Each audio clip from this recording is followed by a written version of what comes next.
MBC 아침 종합 뉴스. 4월 24일 수요일 아침 종합 뉴스입니다. 광주 농성 지하차도 공사가 2달 안에 끝나고 이 일대 교통 불편은 줄어들겠지만 올해 안에 더 큰 공사들이 줄줄이 시작될 예정입니다. 멀쩡하게 건강검진 받으러 갔다가 생명이 위독해진 70대가 5개월째 병원 신세를 지고 있습니다. 가족들은 의료사고를 주장하고 있습니다. 재활용 폐기물 처리 시설을 둘러싸고 인근 주민과 시설업체 자치단체가 극한 갈등을 이어가고 있습니다. 이상 오늘의 주요 뉴스입니다.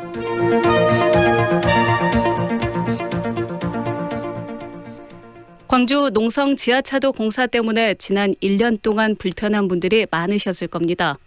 세계 수영대회가 시작하기 전에 공사가 끝날 것 같습니다. 하지만 대회 이후에는 더 큰 공사들이 기다리고 있습니다. 송정근 기자입니다. 농성 지하차도 구조 개선 공사 현장 옆으로 차량들이 길게 늘어서 있습니다. 출퇴근 시간이 아닌데도 속도 제한과 도로가 좁아진 탓에 상시적으로 교통체증이 일어나고 있습니다. 지난해 5월부터 시작된 경사도를 완만하게 하는 구조 개선 공사는 이제 서서히 끝이 보이고 있습니다. 현재 75%가량의 공정률을 보이고 있는데 광주시는 우선 한쪽 도로만이라도 우선 개통할 계획입니다. 다음 달부터 시청 방면에서 시내 방향으로 가는 오른쪽 도로를 우선 개통한 뒤 6월 달에 반대 방향 도로도 개통해 수영대회 전에는 끝낸다는 계획입니다. 수영대회가 있기 때문에 신규철 수영대 이전에 광주시 종합건설본부 토목공과장입니다. 교통 소통을 원활하게 해주기 위해서 지금 그렇게 노력하고 있습니다. 지금 저희들이 저녁에 지금 야간 작업까지. 하지만 이게 끝이 아닙니다. 운전자들에게는 더 크고 길 수밖에 없는 공사가 기다리고 있습니다. 농성 지하차도와 더불어 광주에서 교통체증이 심한 곳으로 꼽히는 백운고가도 수차례에 걸친 철거 논란 끝에 올해 철거 공사를 시작합니다. 광주시는 행정부시장을 단장으로 하는 특별대책반을 꾸려 교통체증을 최소화하면서 고가를 철거할 수 있는 시기와 방법을 논의하고 있는데 늦어도 올해를 넘기지는 않을 예정입니다. 백운고가 일대는 하루에 차량 20만 대가 통행하는 혼잡 지역이기 때문에 어떤 대책을 세워도 불편은 불가피하고 도시철도 2호선 공사도 임박해 있어서 시민들의 불편이 길어질 것으로 보입니다. MBC 뉴스 송정근입니다. 영호남 상생 협력을 위해 추진 중인 광주와 대구 간 달빛 내륙철도 사업이 첫 발을 뗐습니다. 광주시에 따르면 조달청이 국토부의 의뢰를 받아 최근 광주 대구 간 철도 건설을 위한 사전 타당성 조사 용역을 발주했습니다. 용역비는 4억 원으로 오는 8월부터 내년 6월까지 10개월 동안 진행되며 이후 2021년쯤 예비 타당성 조사를 거치고 철도 건설이 이루어질 전망입니다. 멀쩡하게 건강검진을 받으러 갔던 사람이 위독한 상태에 빠졌습니다. 지금 의식을 회복했지만 5개월째 병원 신세입니다. 가족들은 의료사고를 주장하고 있는데 병원 측은 가타부타 말이 없습니다. 남궁욱 기자가 취재했습니다. 온몸에 각종 관을 꽂은 채 병상에 누워있는 70살 박모 씨. 의료기구의 도움이 없이는 스스로 숨을 쉴 수도 없고 음식을 먹을 수도 없습니다. 박 씨가 이렇게 된 건 지난해 연말 건강검진을 하러 광주의 한 병원을 방문한 뒤였습니다. 보통의 건강검진처럼 대장검사를 위해 수면 내시경에 들어갔는데 다음 날부터 폐렴 증세를 보이더니 2주 만에 의식불명 상태에 빠졌습니다. 가족들은 대장 내시경을 하는 과정에서 병원 측의 과실을 주장합니다. 내시경을 받던 박 씨가 구토를 하면서 대장 세척제를 들이마셨고 병원의 조치가 늦어지면서 폐가 망가졌다는 겁니다. 구토해가지고 이분만이 그만했다, 그만뒀다. 근데 그러고 나눠버린 거예요. 방치해버린 거 아닙니까? 큰 병원이라도 얼른 응급차 불러가지고 가십시오 이러든가 아니면은 그 안에 상태가 어떤가 바로 엑스레이를 찍어보든가. 박 씨의 폐 엑스레이 사진을 보면 대장 내시경을 받기 직전 찍은 것은 깨끗한데 다음 날에 찍은 사진은 군데군데 하얗게 변해 있습니다. 하지만 병원 측은 박 씨의 건강이 악화된 것과 대장 세척제와의 인과관계는 입증되지 않았다고 주장하는 것으로 알려졌습니다. 의료사고를 주장하는 가족들의 입장을 어떻게 생각하는지 수차례 물었지만 해당 병원 측은 진료기록부에 할 말이 없다며 취재에 응하지 않았습니다. 경과 기록대 놨어요. 담당 의사입니다. 그거 보시면 될 것 같아요. 굳이 더 할 얘기도 없어요.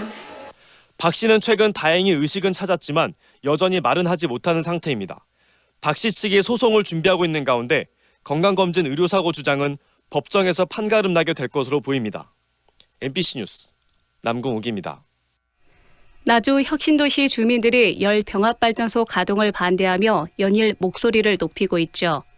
광주의 한 마을에서도 재활용 쓰레기로 연료를 만드는 시설을 놓고 주민과 업체가 갈등을 빚고 있습니다. 우종훈 기자가 취재했습니다. 지난주 광주 임곡동 주민들이 광주 광산구청장실을 점거하고 농성에 들어갔습니다. 마을 근처에 폐기물 처리장이 들어서는 것에 반대하기 위해서입니다. 우리 방문 앞에다 허가를 내놨어. 해당 공장은 폐목재와 폐지, 고철 등 재활용으로 분류된 폐기물을 가져다 고체형 연료, 이른바 SRF를 만드는 곳입니다. 황영광과 민가가 인접한 곳에 재활용 처리업체가 들어선다는 소식에 주민들은 반발하고 있습니다. 주민들은 공장이 가동되면 황룡강 수질오염은 물론 먼지가 주민들의 건강을 해칠 수 있는데 이런 민감한 시설을 세우면서도 자신들에게 알리지 않았다며 분노하고 있습니다. 여기는 청정지역이라 주민들이 대책위원회 삼터인데 위원장입니다. 자기들은 그 행정 편의주의로 해서 여기 내주고 주민들한테는 아무 설명도 안 해주니까 이게 제일 서운하죠. 하지만 해당 업체는 주민들의 주장이 사실이 아니라고 맞서고 있습니다. 소각하는 형태로 운영되지 않기 때문에 폐수가 발생하지 않고 분진 또한 저감 장치를 통해 최소화해 주민들이 걱정하는 일은 없을 것이라 말하고 있습니다. 또 주민들에게 먼저 알려야 할 법적 의무도 없다는 입장입니다. 예, 전혀 없습니다. 만약에 그게 주민들이 우리가 사업을 하면서 우려하는 그런 정도가 된다면은 허가 취소됩니다. 광산구청은 난감해하고 있습니다. 주민들 반발이 계속되자 공론화를 통해 문제를 풀어보자고 주민들에게 제안해둔 상태입니다.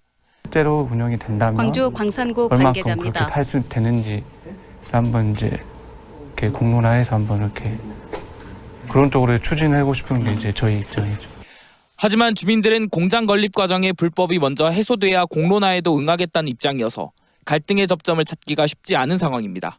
MBC 뉴스 우종훈입니다. 나주 SRF 열병합발전소 문제를 해결하기 위한 민관협력 거버넌스가 모레 비공개 회의를 진행하기로 했습니다. 한국지역난방공사에 따르면 SRF 열병합발전소 시험 가동에 대한 빛가람 혁신도시 주민들의 반대가 거세짐에 따라 민관협력 거버넌스가 내일 난방공사 판교지사의 비공개 회의를 열기로 했습니다. 이 자리에는 전라남도와 나주시 산업통상자원부, 지역 난방공사와 범시민대책위 대표들이 참석하고 열병합발전소 시험 가동 문제 등을 집중 논의할 예정입니다. 영세 사업체 노동자들을 위해서 하남 산단에 작업복 세탁소를 만들겠다는 광주시 계획에 제동이 걸렸습니다. 광주시의회 행정자치위원회는 다른 산단과의 형평성과 타 지자체 사례가 분석이 안 됐다는 점 등을 문제 삼아 하남 산단에 노동자 작업복 세탁소를 추진하기 위해 광주시가 편성한 용역 예산 4천만 원을 전액 삭감했습니다. 하남 산단에는 2만 5천여 명에 가까운 노동자들이 근무하고 있지만 유해 물질과 중금속에 노출된 작업복을 세탁할 공간이 없는 상황입니다. 광주시교육청 지방공무원 임용시험 경쟁률이 13.4대 1을 기록했습니다. 끝으로 날씨입니다. 오늘 광주와 전남 지역은 흐린 가운데 늦은 오후부터 다시 비가 내리겠습니다. 광주지방기상청에 따르면 오늘 늦은 오후 전남 북부 지방을 중심으로 다시 내리기 시작하고 내일 새벽까지 광주와 전남 지역에 10mm가량의 비가 내리겠습니다. 또 비오는 지역에는 가시거리가 100m에 불과하고 교통안전에 유의할 것을 당부했습니다. 광주지방 현재 기온은 17도입니다. 이상으로 MBC 8시 뉴스를 마칩니다.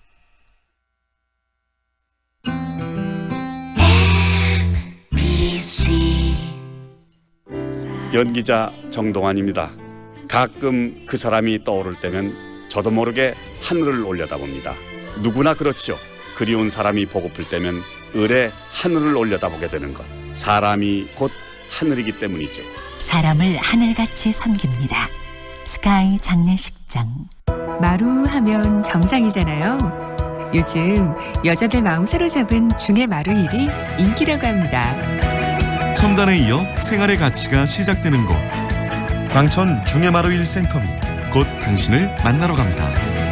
문의 광주 352-4500번. 지금 시각은 8시 10분입니다.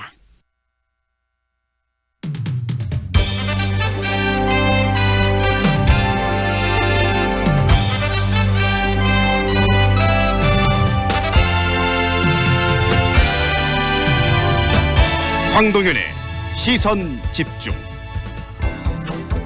2부 시작합니다. 동유럽에서 정치 변화의 바람이 불고 있습니다. 우크라이나 대통령 선거에서는 코미디언 출신인 블라디미르 젤렌스키가 대통령에 당선이 됐고요. 슬로바키아에서는 원외 정당 소속의 변호사 출신이자 또 싱글맘인 주자나 차프토바가 사상 첫 여성 대통령에 선출이 되기도 했습니다. 기성 정치권의 부정부패와 무능에 대한 국민의 분노가 선거에 이렇게 영향을 좀 미치고 있다고 보는데요.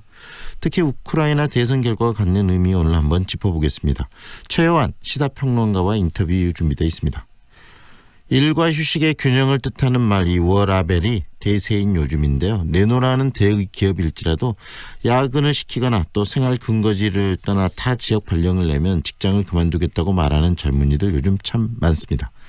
그만큼 삶의 질이 중요해졌다는 것인데요.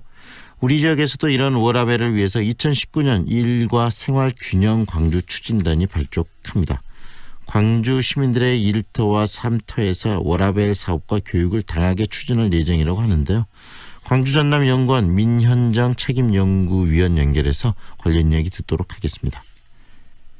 전남 여수 국가산단 대기업들이 대기오염 물질 측정 대행업체와 짜고 배출 측정값을 조작해왔다.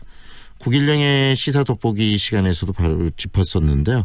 이 부분 재난 수준의 미세먼지가 기승을 벌이고 있는 요즘에 기업도 정부의 또 공익적인 정책에 부응하고 사회공헌에 이바지할 책임이 있다고 보여지는데 그런 부분이 많이 부족한 게 현실인 것 같습니다.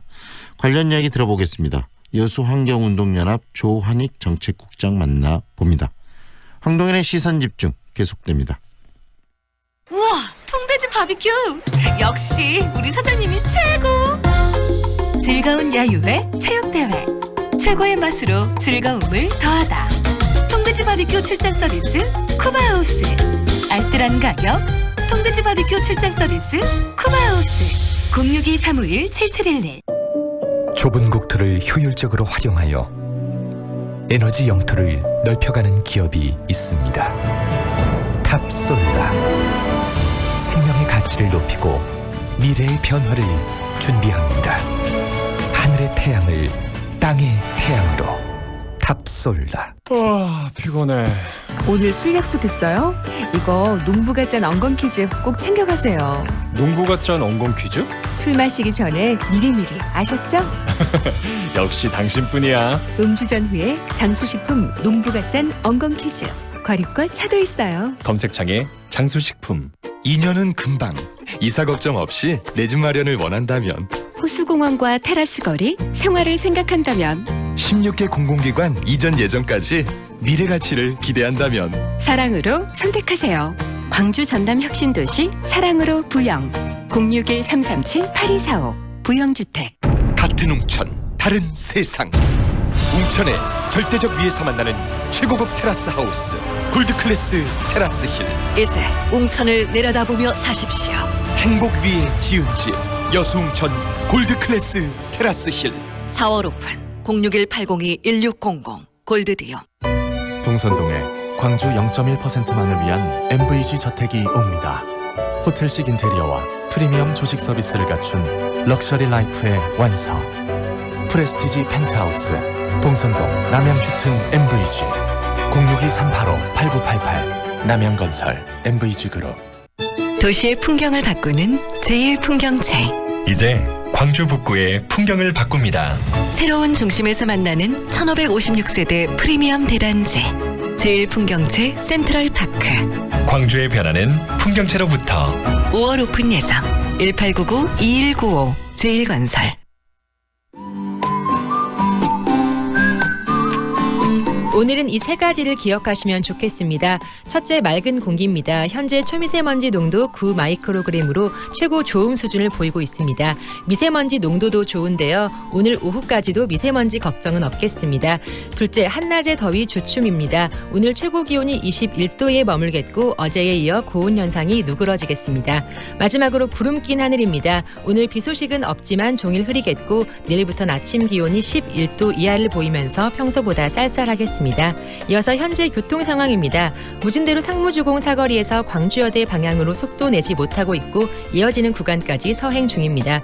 동문대로 각화 농산물 도매시장에서 문화 사거리로 신호대기 2번 이상 필요하고 죽봉대로 교직원 공제회 앞 사거리에서 농성역으로 차량 많습니다. 조선대 입구 사거리에서 남광주역으로 3분 이상 소요되고 봉선로 주월중학교에서 백운교차로로 혼잡한 점 참고하시기 바랍니다. 지금까지 좋은 아침 좋은 일자리 광주 전문 취업 어플 사랑방찹 협찬 날씨와 교통정보의 정은솔이었습니다. 황동현의 시선집중과 함께하고 계시는 지금 시각 8시 15분 40초 막 지나고 있습니다. 최근 우크라이나 대통령으로 당선된 이 블라디미르 젤렌스키는 기존 정치권을 풍자하는 드라마로 선풍적 인기를 모은 국민의 일꾼이라는 드라마의 주연 배우 출신입니다. 국민의 일꾼은 2015년 처음 방송한 이후에 무려 5년째 우크라이나를 대표하는 그런 드라마인데요. 드라마 같은 현실이 바로 정치 현장에서 벌어진 겁니다. 정치 경험이 전무한 이 젤렌스키가 현지 대통령을 누르고 대통령에 새롭게 당선이 된 건데요. 젤렌스키가 당선된 이유는 여러 가지 의미가 있을 겁니다. 오늘 그 의미에 대해서 짚어보도록 합니다. 최요한 시사평론가 연결하겠습니다. 안녕하세요.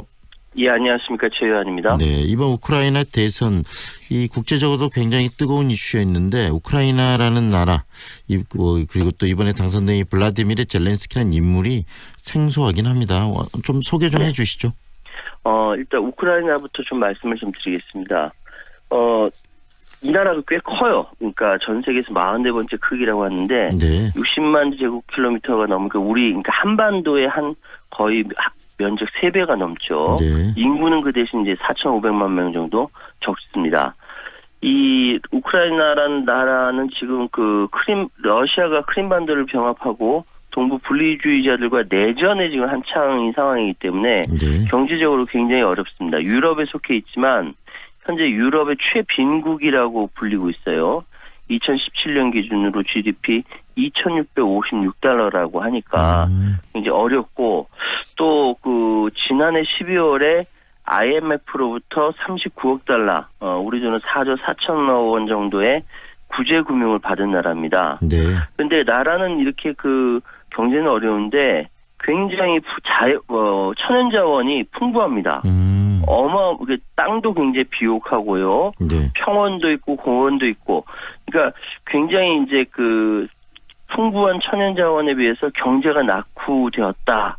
그러니까 이제 우리나라와의 관계를 보면은 네. 우크라이나를 잘 아는 사람들은 농업 부문의 연계성을 강화한다면 우리나라는 식량 안보 걱정할 필요가 없다. 이 정도 이야기 나올 정도로 네. 굉장히 천혜의 자연 환경을 갖고 있는 나라라고 합니다. 현재는 좀 경제적으로 어렵지만 천연자원이 풍부하고 그다음에 또 여러 가지 농산물이나 이런 것들 생산에 대한 천혜의 자연 조건을 가지고 있다.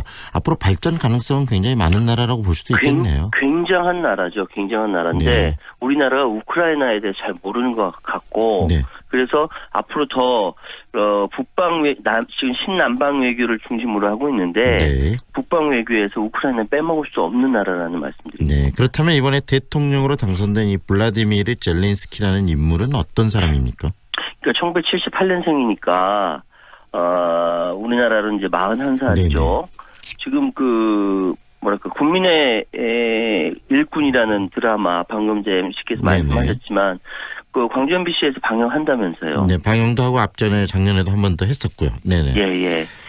이것이 이제 우크라이나 전체의 정말 최고의 국민 배우라는 명성을 얻을 수 있는 이제 드라마가 됐는데, 부모님이 모두 이제 경제학과 교수, 아버지가 경제학과 교수, 어머니는 공학자라고 합니다. 모두 유태인이고요. 네. 근데 자신은 이제 정작 크리비리흐 캠퍼스라는 곳에서 법학을 전공했지만 법학자로 활동하지는 않았고 대신 연예인이 된 거죠. 근데 굉장히 다재다능하다고 합니다. 그러니까 코미디언 배우뿐만 아니라 네. 굉장히 지역에서 우크라이나에서 굉장히 유명한 감독, 시나리오 작가 이렇게 이제 역할을 계속 해왔다라고 합니다. 네. 무시하지 못하는 내재적인 능력이 있다라고 해요.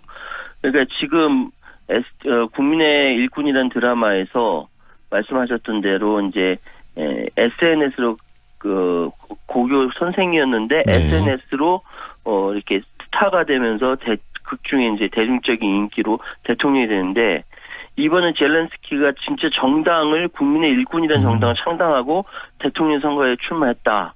덜컥 당선돼 버린 좀 정치학자들 입장에서 좀 황당하다라는 느낌이 드는 이런 상황이 벌어졌죠. 결국은 방금 이야기하신 것처럼 정치학자들이나 정치를 전공한 사람들 입장으로는 황당할지 모르지만 그만큼 국민들이 이 정치를 바꾸고 싶다는 열망들이 그대로 좀 투영된 상황 아니겠습니까? 아주 정확하게 말씀하셨습니다. 국민들은 이제 일반 전문가들의 느낌은 전혀 다른 굉장히 직관성을 갖고 있지 않습니까? 이 길로 가야 되는가 보다. 그런 걸로 투영된 후보라고 말씀드릴 수 있는 거죠. 네, 지금 정치 활동을 별로 하지 않은 또 깨끗한 후보, 그다음에 뭐 또 드라마에서도 그런 역할을 했기 때문에 그런 이미지까지 갖고 있는데 일부 또 정치 활동을 하기는 했다는 말도 있더라고요. 그러니까 이제 시민사회 활동을 했던 것이죠. 이게 2014년 우크라이나 분쟁 때 군에 대해서 이제 기부도 하고 명확하게 지지 활동도 하고 또 특히 2013년에 우크라이나에서 유로마이딘이라는 운동이 있었는데 이걸 지지했어요. 이게 뭐냐면은 일종의 유럽연합과의 무역협정을 조건에 맞지 않게 하면 안 된다. 조건에 그 전까지 무기한 연기하자는 일종의 반 FTA 운동 같은 거예요.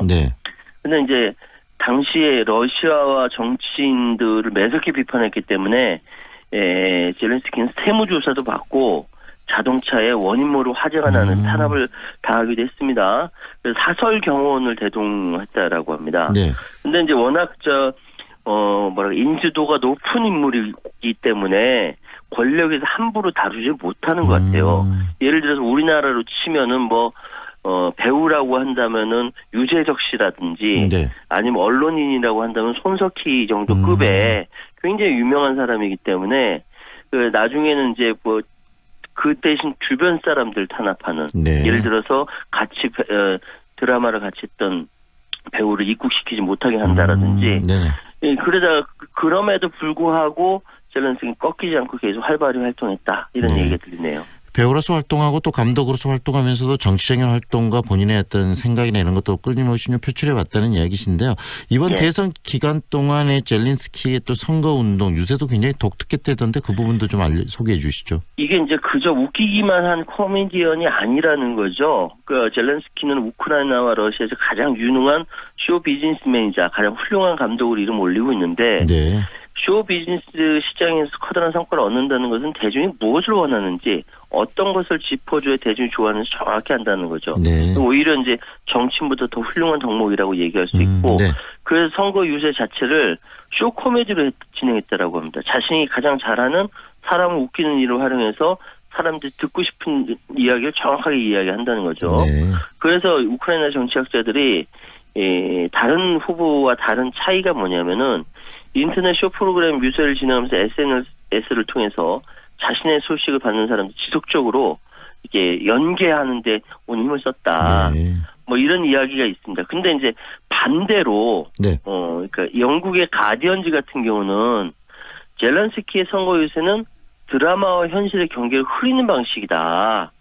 왜냐하면은 젤렌스키의 콘텐츠가 부족하거든요. 그러니까 신흥 재벌들의 해체를 약속했지만 구체적인 공약은 제시하지 않고 이게 눈치고 넘어가는. 그러니까 보통 이제 사람들은 이제 정치인들은 자신의 공약을 하나, 둘, 셋 이렇게 얘기하고 나서 그리고 공약을 지키는 나는 선이고 공약에 반대하는 저 상대방은 악이다. 선악 프레임을 씌우지 않습니까? 젤렌스키는 그런 거 필요 없이 이런 콘텐츠 필요 없이 일단 눈치고 넘어가면서 사람들이 좋아할 만한 이야기를 던지는 그러니까 굉장히 모호한 화법을 썼다라는 이제 영국 가디언즈 호평도 있기도 했습니다. 상황에 대한 문제점들 많이 지적하고 그걸 풍자는 많이 해내는데 정치인이 또 중요한 이 대안 제시에 대해서는 좀 많이 부족했다고 볼 수도 있겠네요. 네, 그렇습니다. 맞습니다. 중요한 대안 제시가 굉장히 중요한 건데. 네, 그런 부분이죠. 그래서 지금 나오는 이야기가 이번에 70%가 넘는 이런 압도적인 지지를 받았지만 이런 대안 제시가 부족한 상황, 앞날이 결코 순탄치는 좀 않다라는 이야기가 나오는 이유가 바로 그 부분에 있겠네요.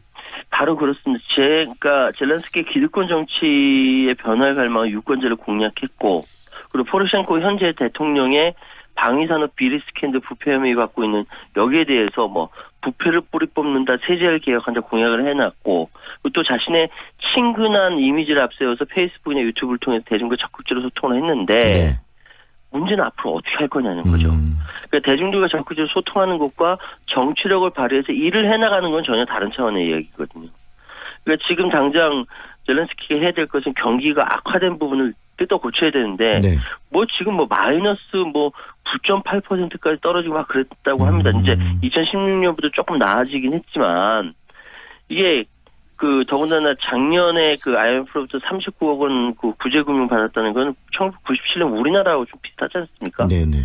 근데 지금 더군다나 내전이 일어나는 크림반도에 러시아가 크림반도를 먹고 이쪽에 그 내전이 일어난 상황이기 때문에 블라디미르 푸틴 대통령과 만나서 협상을 통해서 이제 돌려받겠다 약속을 했는데 어떻게 돌려받겠냐 이거죠.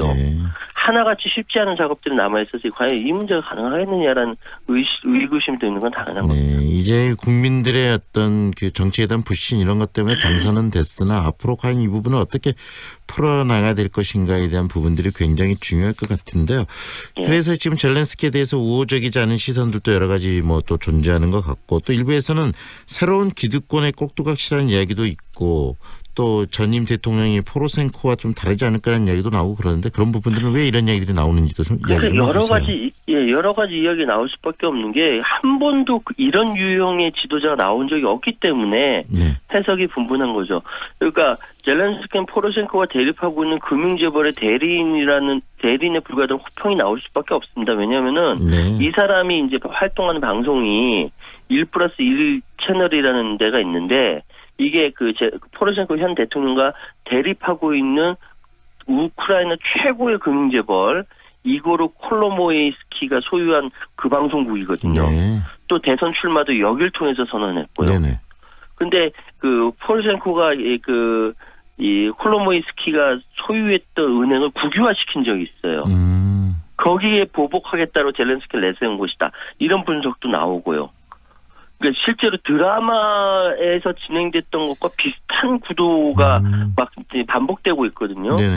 그런데 역으로 이야기하면은 포로셴코의 반대 지점에 있는 올리가르 신흥재벌들한테는 그러니까 신흥재벌이 여러 세력이 있는데 포로셴코에 반대하는 신흥재벌한테는 이거는 젤렌스키 당선은 굉장히 유리한 지점이라는 거거든요.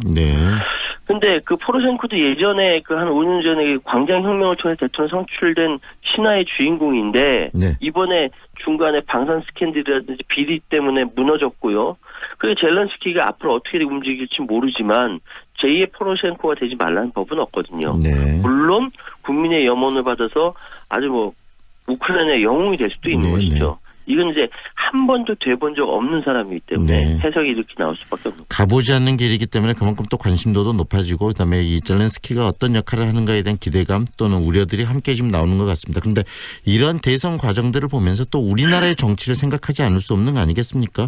한국 정치도 지금 정치권들이 굉장히 문제가 많고 시끄럽고 지금 갈등의 중심에 바로 정치가 있는데 우리 한국 정치와 비교했을 때 어떤 것들이 좀 우리들이 유념해야 될까요? 제가 전 세계 사실 이제 전 세계를 휩쓸고 있는 탈정치 현상이라는 게 있습니다. 그래서 사실 트럼프가 당선된 거고 여러 가지 각국에서 이변이라고 일컬어지는 이제 그 시민들의 투표가 있었던 것이죠. 자, 몇 년 전에 새정치라는 것을 들고 나서 몇 달 만에 강력한 정치 조직을 갖춘 안철수 현상이라는 것이 있거든요. 근데 이게 사람 얘기가 아니라 그 현상이 과연 무엇이냐라는 것이죠. 대한민국 특히 정치 구조는 제3의 대안을 이야기하는 세력이 항상 있어 왔습니다. 그러니까 거슬러 올라가면은 뭐 정주영이 그랬고요. 지난 대선에는 안철수가 그랬고요. 그러니까 시대에 따라서 민주대 반민주의 구도에서도 중도 정치를 내세워서 논점을 흐리는 그래서 사쿠라 소리 듣는 경우도 있었고 1당이나 2당이나 모두 마음에 들지 않을 때 제3등 세력이 등장해서 표를 가져가는 예를 들어 예전에 국민의당 같은 이제 이런 세력이 있었고 근데 이게 이제 문제는 제3의 대안 이념적 지형이 너무 애매하다는 거죠. 그러니까 좌도 우도 아니고 중도라고 얘기하지만 그게 막상 뭐냐라고 하면 얘기 못해요. 네. 안철수한테 새 정치가 뭐냐라고 했을 때 제대로 설명 못했죠. 네. 박근혜한테 창조 경제가 뭐냐라 했더니 얘기할수록 더 미궁에 빠졌죠. 네. 제3지대가 갖고 있는 그 한계라는 것이죠. 그러니까 이제 아마 현재 오늘 패스트트랙 추인한다, 네네. 오신환 의원이 안 한다, 이 얘기가 있는데 이게 바른미래당의 현재 당내 진통이 애매모호한 지점에서 이게 기인된 거라고 생각이 됩니다. 네. 그래서 지금 우크라이나의 젤렌스키가 포퓰리즘에 기반한 헛개비 정치인지 네. 아니면 금융재벌의 바지사장인지 모릅니다. 네. 그런데 국민들이 기대하는 것은, 민중들이 기대하는 것은 기성 정치권의 한계를 지적해도 고쳐지지 않으니까 자신들이 새롭게 내세운 사람이 젤렌스키거든요. 네네. 그렇기 때문에 정치인의 잘못하는 것은 결국은 그걸 뽑은 국민들의 탓이 아니냐. 네. 역사적인 책임 없다라는 말씀드리고 싶고요. 자, 젤렌스키가 확실하게 이야기한 것이 지금 당선된 후에 우릴 봐라, 무엇이든 가능하다고 외쳤는데 맞죠. 무엇이든 가능한데 그 역사적 책임은 국민들이 함께 지는 것이다. 우리나라 정치인들의 이 역사 역시 국민들이 함께 져야 하는 부분이다. 이렇게 말씀드립니다. 내년에 또 4.15 총선이 있는데 총선을 앞두고 방금 우리 평론가께서 한 말씀에 대해서 좀 곱씹어 봤으면 좋겠습니다. 그리고 또 내년 총선을 앞두고 이 정치에 대한 그 관심, 그다음에 제대로 또 사람을 뽑는 부분에 대한 고민 속에서 저희 방송에서도 6월 3일 날 또 국민의 일꾼 이 드라마를 다시 방송을 하게 되는데요. 많은 청취자분들이 좀 보고 그다음에 또 정치에 대해서 한번 좀 생각하는 그런 기회도 좀 됐으면 하는 생각이 듭니다. 오늘 여기까지 들을게요. 고맙습니다. 예, 감사합니다. 지금까지 최환 시사평론가와 함께했습니다.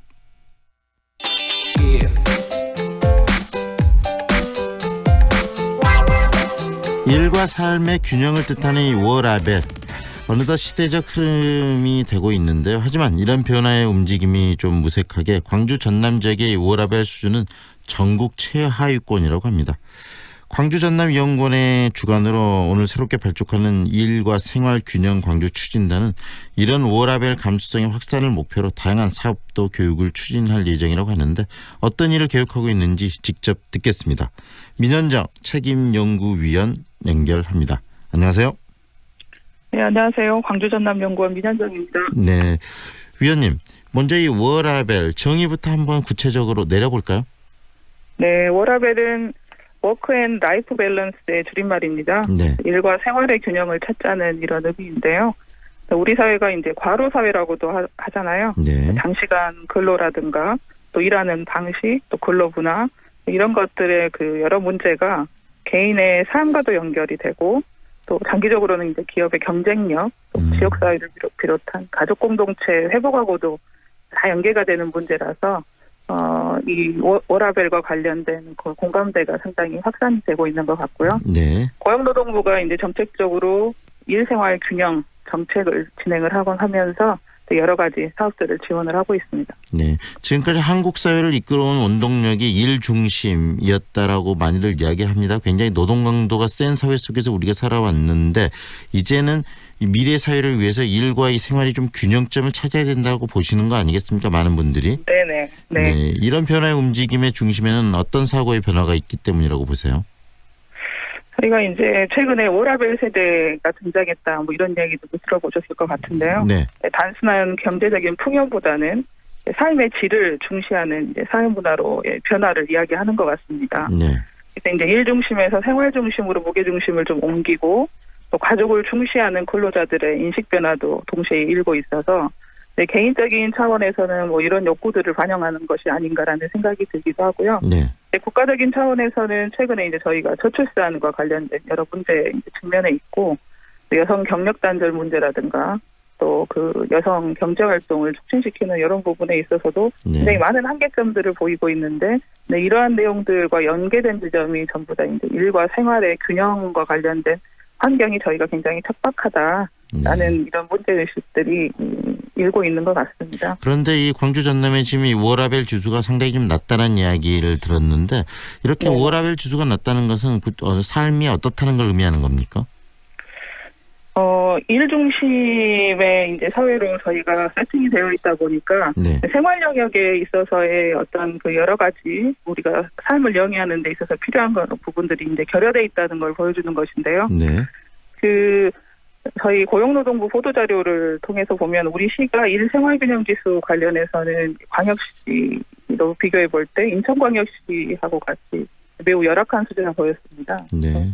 4개 영역에서 조사가 됐더라고요. 네. 일 영역, 생활 영역, 제도 영역, 또 지자체 관심도 영역 4개 영역에서 조사가 됐는데 특히나 이제 생활 영역과 제도 영역에서 저희가 좀 취약하고 그나마 이제 지자체 관심도 영역에 있어서는 좀 양호한 수준을 보이고 있습니다. 다른 데이터도 좀 보면 여성가족부 가족친화 인증기관도 아직도 타 지역에 비해서는 적은 수준에 있고요. 네.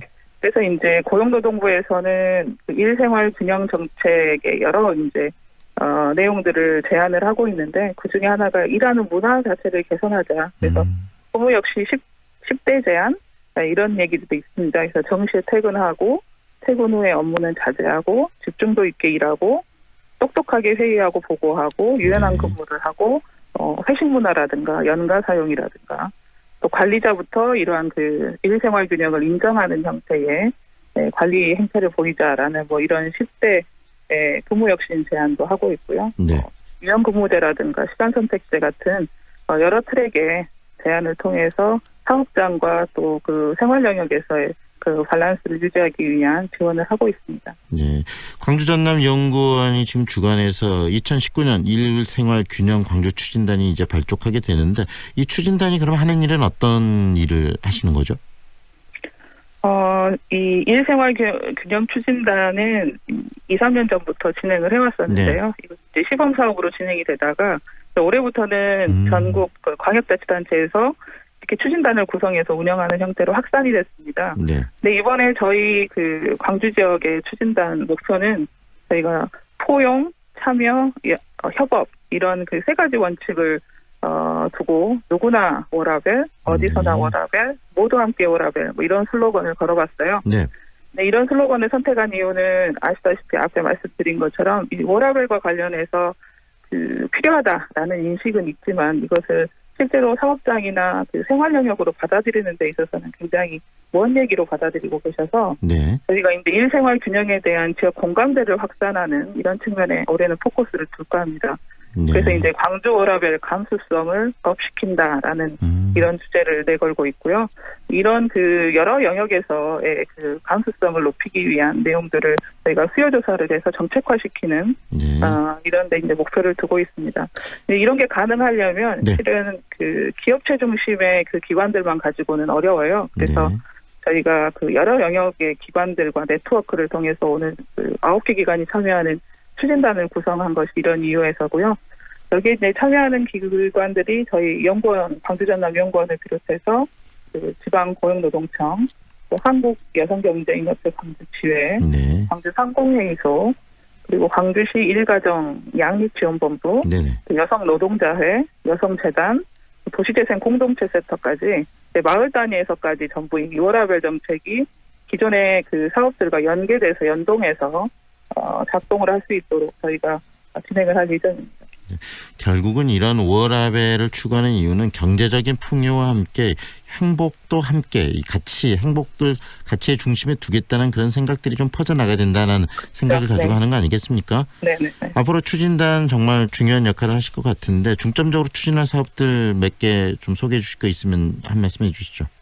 예, 저희가 전방위적으로 그 광주 워라벨 감수성 지수를 올리기 위해서 앞서 말씀드린 것처럼 그 네트워크를 여러 영역에 확장시켜서 협업을 하는 구조로 첫 번째 이제 세팅을 하고 있습니다. 그래서 오늘 추진단 발족을 중심으로 해서 이 기관들의 실무자들이 참여하는 거버넌스 협의체를 별도로 구성을 했습니다. 그래서 저희가 정례적인 그 논의를 통해 가지고 실질적인 사업의 효과성을 높일 수 있도록 노력을 할 생각이고요.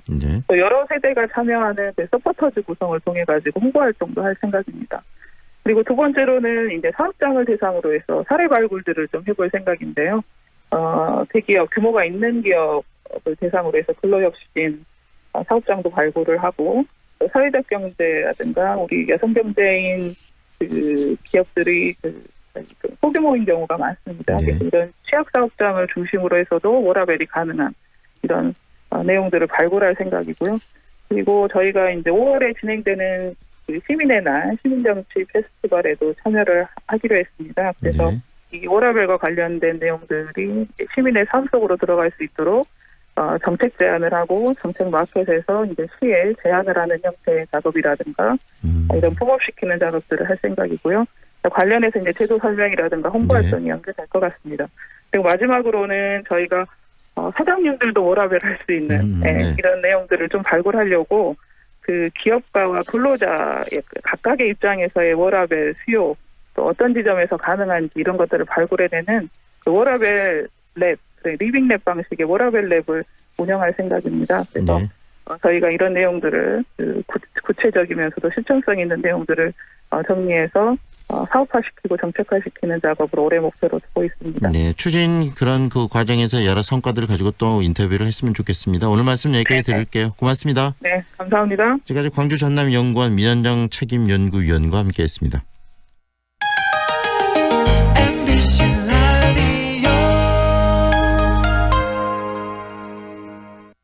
뭐해? 괜찮은 직업학교 찾고 있어. 아직 호남 직업 전문 학교를 몰라? 99년부터 13년 연속 우수훈련 기관. 우리 쪽 공동훈련 기관으로 재직자 향상 교육도 한대. 오, 역시 정보통인데. 하나 더. 지금 호남에선 국비교육생을 모집 중이래. 우와. 김대리, 고혈압 당뇨 검사 받았어? 부장님, 전 30대부터 혈압약 먹고 있어요. 아, 그러면 광산구 고혈압 당뇨병 등록교육센터에 문의해봐. 등록하면 교육, 상담, 검사도 해주고 선물도 준다네. 문의 광주 952-8882 만 30대 이상 광산 구민의 하나입니다. 배우 한은정입니다. 생각보다 가까운 하늘, 그 하늘을 향해 대라수가 하늘을 걷는 다리를 놓습니다. 광주의 하늘을 당신에게 선물합니다. 하늘을 이어주는 아파트 봉선주월 대라수 어썸브리지 광주 383-7774 대라종합건설. 첨단의 중심 특권을 누리는 오피스텔, 첨단 트레비엔 H시티, 지하철 2호선 예정의 미래가치와 첨단 3지구 개발 호재를 품은 북층형 랜드마크 오피스텔, 첨단 트레비엔 H시티 4월 오픈 383-3535 한국자산신탁 SM 삼한기업 93.9 Feelings between the sheets. Why am I caressing my mama's fat knees? 세상을 보는 지역의 눈. 여러분은 지금 황동현의 시선 집중과 함께하고 있습니다. 전남 국가선단 대기업들이 특정 대행업체와 짜고 미세먼지를 가중시키는 이 대기오염 물질의 배출 측정값을 조작했다고 합니다. 미세먼지 공포에 국민들이 시달리고 있는데 이런 대기업들은 정말 그런 부분들은 안중에도 없는 것 같습니다. 자세한 내용 들어보겠습니다. 여수환경운동연합 조한익 정책국장 연결합니다. 안녕하세요, 국장님. 네, 안녕하세요.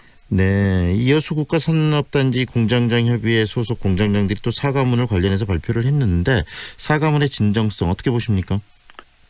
구체적인 대책이 없고 권한도 없는 공장장협의회 명의의 공동사과는 의미가 없습니다. 네.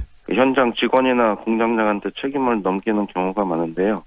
이번에 LG화학과 하나케미칼 같은 대기업들이 불법 행위를 저질렀으므로 회사와 경영자가 법적인 책임은 물론이고 도의적이고 사회적인 책임까지 져야 합니다. 네. 여수산단 입주업체 본사들과 경영진 차원에서 모든 책임을 지고 구체적인 재발 방지 대책과 배출 시설 개선, 투자 계획 등을 조속히 발표하고 지켜나가야 할 필요가 있습니다. 네, 결국은 이 책임자, 최종 책임자들이 정확하게 책임을 져야 되는데 공장장들이 이를 대신해서 사과문 발표한 건 별 의미가 없다 이렇게 보시는 거네요.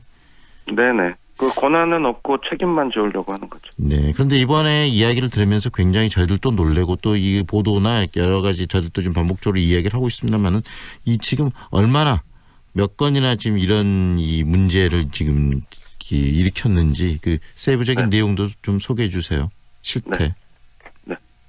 환경부와 영산강 유역 환경청이 그 미세먼지 생성 물질인 먼지, 황산화물, 질소 산화물 등의 배출량을 조작한 4곳의 측정 대행 업체와 측정을 의뢰한 사업장 LG화학, 하나케미칼 등 235곳을 적발을 했는데요. 네. 영산강 유역환경청이 지난해 3월부터 최근까지 광주 전남 지역의 대기오염 물질 측정 대행 업체들을 조사한 결과 여주산업단지 LG화학, 하나케미칼 등 사업장으로부터 측정을 의뢰받아 2015년부터 4년간 총 13,000건 이상의 대기오염 측정 기록부를 조작하거나 허위로 발급한 것이 드러났습니다. 네. 들어보면서 느끼는 것인데 이런 일을 어떻게 이렇게 조작할 수 있겠느냐. 결국은 대기업과 대기업들이 이런 대행업체를 지정할 수 있는 이런 구조적인 문제도 이런 것들을 일으키는 하는 원인 중에 하나가 아닌가라는 생각이 들더라고요. 네. 네. 그리고 지금 이런 문제들을 지역에서 굉장히 심각하게 받아들이고 계실 것 같은데 지역의 분위기는 어떻습니까? 지금 과거에 이 중소기업들에서는 이런 이 측정업체와 짜고 그 허위 축소를 했을 거라는 추측은 있어왔는데 네. 그 대기업들이 참여했다는 것에 대해서 특히 LG화학이나 하나케미칼 같은 우리나라 최고의 석유화학 산업을 넘어서 스스로 그 세계 최고를 지향한다고 했던 네. 이런 기업들에서 이런 부도덕하고 불법적인 행위를 저질렀다는 것에 대해서 충격과 분노를 느끼고 있습니다. 불법, 부도덕한 이 행위, 이런 일이 어떻게 가능했다고 보시는 거죠? 지금 그 제도상의 허점이 있는데요. 네. 이 기업들에서 이 측정 대행 업체에 돈을 주고 그 맡기게 되어 있습니다. 네. 따라서 측정 대행 업체는 오히려 을의 위치에 서게 되고 이 갑의 위치에 있는 이 LG화학이나 하나케미칼 같은 대기업은 큰 고객이기 때문에 네. 그 측정값을 조작하거나 축소하려고 하는 갑의 그 요구를 따라주려고 하는 측면이 있는데 이번에 더 문제가 되는 거는 네. 오히려 그 LG화학이나 하나케미칼 같은 이 대기업이 측정값을 스스로 그 축소해달라거나 조작해달라고 공모한 정황까지 드러난 것이 더 큰 문제가 되고 있습니다. 네, 바로 그 부분 굉장히 심각한 문제 아니겠습니까? 지금 이 대기업들이 갑이고 그것을 이제 측정해주는 대행업체가 을인데 특히 갑이 을에게 그런 걸 요구한다면 을은 거부할 수 없는 거 아니겠습니까? 거부하기가 어렵죠. 네, 그런 문제들이 계속 이렇게 반복되고 있는데 이 또 이 광양만권의 대기오염 물질 배출이 이제 환경부에서 여러 조사를 하고 또 결과도 내고 있는데 더욱 심각할 수도 있다라는 그런 우려들이 나온다면서요. 그렇습니다. 현재 이 광양제철소 같은 경우에 우리나라 전체 산업계 그 기업 중에서 대기 배출량이 2위, 그리고 GS 칼텍스 같은 경우에 석유화학 업종에서 전국 1위, 이런 대기오염 물질의 많은 배출량이 있고 이 배출량이 있는 기업들이 다 광양만권에 집중되고 있는데요. 이번에 LG화학이나 하나케미칼 같은 데에서 이 조작한, 축소한 이 수치가 최소 3분의 1에서 뭐 15배 이상까지 이렇게 나오기 때문에 현재 광양만권이 안 그래도 심각하다고 할 수가 있는데 기존에 발표된 것보다 뭐 15배까지도 문제가 될 수가 있는 거죠. 네. 우리 사회에서 이제 가장 중요한 부분들이 물론 이제 발전 뭐 이런 것도 중요하지만 그 사는 사람들, 국민 또는 시민들의 건강권 아니겠습니까? 네. 관련해서 지금 이 뭐 법에도 구조적인 문제가 있다는 지적도 있는데 불법 행위 이런 부분을 근절하기 위해서 기업과 행정기관이 어떤 일을 해야 된다고 지금 저희 생각하시는지 마지막으로 한 말씀 해주시죠. 네. 일단 이번에 불법 행위가 그 되었기 때문에 그동안 솜방망이 처벌이 문제가 되었거든요. 따라서 그 강력한 처벌이 그 뒤따라야 할 것이고요. 이 강력한 처벌 역시 이 직원에게만 지우는 게 아니고 경영자와 이 회사 차원의 책임을 물어야 할 것이고, 또 기업이 이런 일을 저지른 것은 사실은 환경 관련된 투자를 먼저 했으면은 아예 이런 일을 할 필요도 없고 배출 기준 이내로 되었을 것인데 시설 투자 돈 버는 데만 급급하고 환경안전 시설 투자에 소홀했던 측면이 있고요.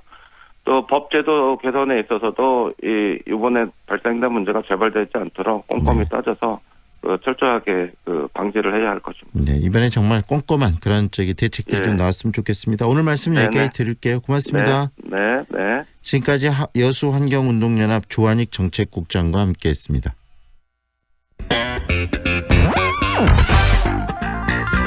이 시간 다양한 남도의 소식을 정리하는 시간이죠. 오늘은 전남 중부권 소식 정리합니다. 빛가람신문 박은정 국장과 함께합니다. 안녕하세요.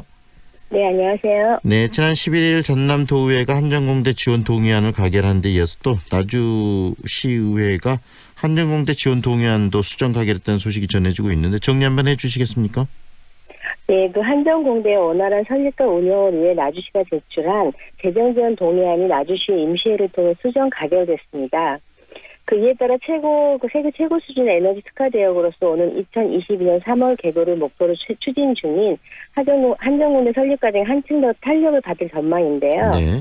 나주시는 한전공대 유치 당시 제안했던 재정지원 이행을 위해 연구소와 클러스터 80만 평방미터 부지를 위한 부지 매입비 662억 원을 비롯한 1,000억 원 규모의 한전공대 발전기금 등을 합친 총 1,662억 원의 한전공대 지원 동의안을 시의회에 제출했습니다. 네. 에너지 분야 산학연 클러스터 생태계 조성과 국내 우수인재 영입과 육성 등을 위한 한전공대 발전기금은 개개연도 2022년부터 매년 100억 원씩 10년간 기금 1,000억 원을 조성한다는 내용입니다. 네. 1,662억 원의 지원 동의안을 시의회에 제출했는데 그렇다면 시의회에서는 어느 정도를 지금 동의해서 가결해 준 거죠?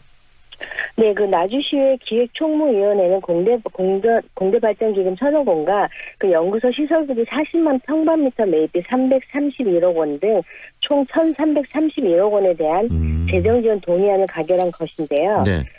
나머지 산학연 클러스터 조성을 위한 부지 매입비 331억 원에 대해서는 구체적 개발 방식에 대한 확정 여부와 국도비 등 예산 확보 방안 등을 면밀히 검토해 추후 동의 여부를 논의하기로 했습니다. 네. 이에 김선영 시의회 의장은 한전공대는 나주가 대한민국 에너지 수도로 도약하는 선봉장으로서 매우 중요한 국책 사업임을 시의회를 비롯한 지역민 모두가 공감하고 있다면서도 지자체 재정 부담이 가중될 우려가 있어 동의안을 수정 가결했다고 설명했습니다. 이 같은 결정에 대해 나주시는 재정지원 동의안이 일부 축소되어 수정 가결됐지만 한전공대 개교 정상화와 연구소 부지 조성을 차질 없이 진행할 수 있다는 점에서 긍정적인 입장을 내비쳤는데요. 네. 나주시 나머지 클러스터 부지 매입에 대해서는 전남도와 한전 등 공유설립 주체와 지자체 재정 부담을 완화할 수 있는 다각적인 방안을 강구해갈 계획입니다. 네, 전남도도 통과를 했고 나주시의회도 통과를 했기 때문에 이제 구체적으로 한전공대가 지금 점점 첫 발을 내딛고 지금 구체적인 어떤 안들이 이제 나올 상황들이 돼가고 있는 거네요. 네, 그렇습니다. 네, 담양군 이야기도 좀 들었으면 좋겠습니다. 이 담양군 메타프로방스 관련해서 여러 가지 논의도 있었고 또 재판도 하고 그랬었는데 실시계획 인가무효소송 2심에서 담양군이 승소를 했네요. 네, 그렇습니다. 담양 메타프로방스 조성사업 구역의 편입토지 한 소유자가 담양군수와 사업수행자를 상대로 제기한 실시계획인가 무효 확인소송 항소심에서 담양군이 승소했습니다. 네. 원고는 담양군의 실시계획 재인가 처분은 무효라며 소를 제기해 지난 2018년 8월 16일 강주지방법원의 원고의 청구 기각 판결에 대해 불복하여 항소했었는데요. 이번에 2심 재판부인 강주고등법원 제1행정부는 원고 기각 판결을 내린 것입니다. 네. 이번 판결로 사업 정상화의 발판을 마련한 사업 시행자는 편입토지에 대해 원만한 협의 또는 수용을 통해 토지를 확보해 추진하지 못했던 세부 사업을 조속히 완료한다는 입장인데요. 담양군은 이번 판결로 메타프로방스 조성사에 박차를 가할 수 있게 됨에 따라 사업이 완료되면 문화적, 경제적으로 다양한 공익적 가치를 창출하는 랜드마크로서 많은 관광객 유입을 통해 지역 경제가 더욱 활력을 되찾을 것으로 보고 있습니다. 네, 이 메타프로방스 또 이 담양군이 다양한 프로방스뿐만이 아니라 이런 사업들을 통해 갖고 지역 경제 활성화에 여러 가지 역할들을 하고 있는데 이번 판결을 통해서 그런 부분에 약간 좀 숨통이 트일 수도 있겠다는 생각이 듭니다. 네, 그렇습니다. 네, 오늘 말씀은 여기까지 들을게요. 고맙습니다, 국장님. 네, 감사합니다. 지금까지 빛가람신문 박은정 국장과 함께했습니다. 배우 한은정입니다. 생각보다 가까운 하늘, 그 하늘을 향해 대라수가 하늘을 걷는 다리를 놓습니다. 광주의 하늘을 당신에게 선물합니다. 하늘을 이어주는 아파트, 봉선주월 대라수 어썸브릿지, 광주 383-7774, 대라종합건설. 프리미엄 SUV의 모든 기준, 집 그랜드 체로키. 오직 4월 한 달간 최저 5,130만 원의 파격적인 가격으로 프리미엄 SUV를 누릴 절호의 기회. 집 그랜드 체로키. 지금 지프 전시장으로 문의하세요. 좁은 국토를 효율적으로 활용하여 에너지 영토를 넓혀가는 기업이 있습니다. 탑솔라. 생명의 가치를 높이고 미래의 변화를 준비합니다. 하늘의 태양을 땅의 태양으로. 탑솔라. 내가 원하는 대로 설계하고 짓는 도심 속의 명품 전원주택 단지. 수완 썬밸리 에코타운. 수완의 인프라를 다 누리고 교육도 자연도 준비된 명품 전원주택 단지. 수완 썬밸리 에코타운. 4월 오픈. 1577-4941. 주식회사 유인 상동. 무등산 아이파크 이후 광주에 찾아오는 또 하나의 아이파크. 더 높아진 기대만큼 더 빛나는 가치로 광주 화정의 화려한 변화가 시작됩니다. 아이파크로 빛나는 광주의 화려한 변화. 광주 화정 아이파크. 5월 오픈 예정. 문의 062-351-7701. HDC 현대산업개발. 김성환 감독님, 요즘 건설 현장 떨어짐 사망 사고가 많이 발생하던데요? 높고 위험한 곳에서 일하기 때문이죠. 그럼 어떻게 예방해야 할까요? 작업 발판과 안전 난간, 사다리를 잘 설치하고 안전대를 제대로 걸었는지 꼭 확인해야 합니다. 안전모동 보호구 착용도 잊지 말고요. 네, 안전이 최우선이죠. 불량 발판, 불량 난간 아웃, 불량 사다리 아웃. 작업 발판, 안전 난간 세이프. 안전은 권리입니다. 광주지방고용노동청과 안전보건공단 광주지역본부가 함께합니다. 4월 24일 수요일 황동현의 시선집중이 준비한 내용은 여기까지입니다. 오늘도 함께해 주셔서 고맙습니다. 행복한 하루 보내십시오.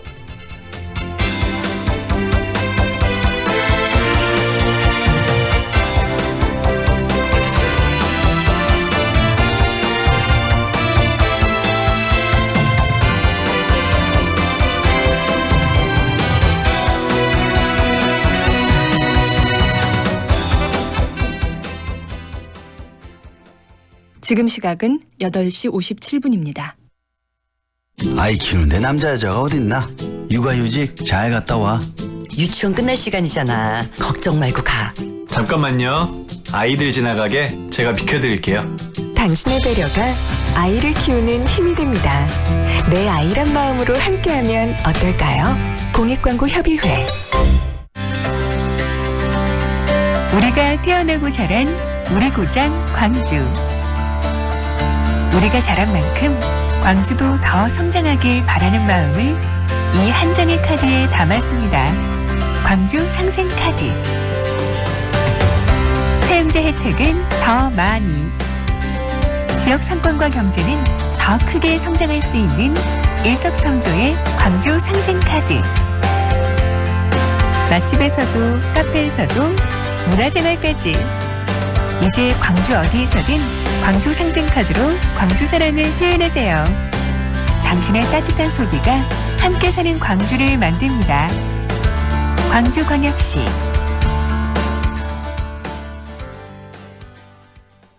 안녕하세요. 대한민국 국가대표 바텐더 최주원이라고 합니다.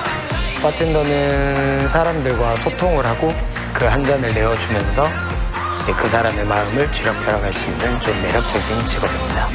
처음에는 손님으로 갔다가 우연찮게 시작한 직업이고요. 올해딱 29, 10년 차입니다. 항상 웃고 뭔가 정말 이 직업이 좋아서 하는구나.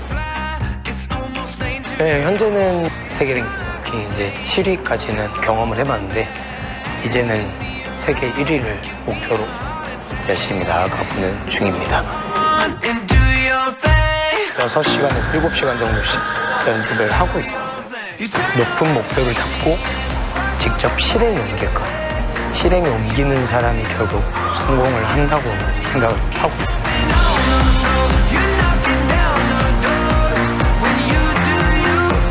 청년들의 우주정보를 위하여 건배! 광주 MBC가 청년들의 우주 정복을 응원합니다. 청년의 꿈을 키우는 남도 청출어람. 이 캠페인은 글로벌 공기업 한국농어촌공사와 함께합니다.